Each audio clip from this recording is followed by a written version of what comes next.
nicht mehr leidest. Es ist nur beschissen, du bist nicht mehr da.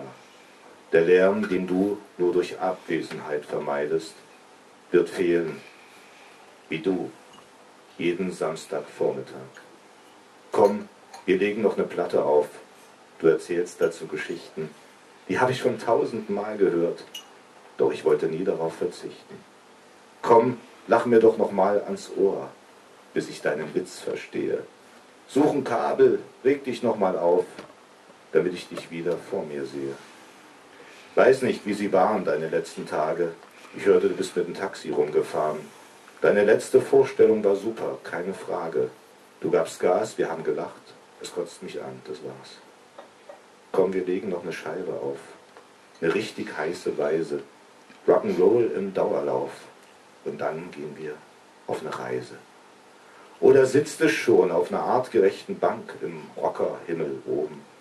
Wartest auf uns, machst die Beine lang und siehst zu, wie unsere Helden toben. Schön zu hören, dass du nicht mehr leidest. Das Beschissene dran ist nur, du bist nicht mehr hier. Der Lärm, den du nur durch Abwesenheit vermeidest, wird fehlen, wie du, an jedem ersten Sonntag, so ab 4. Danke, Fredi. Viel Glück auf deiner neuen Reise.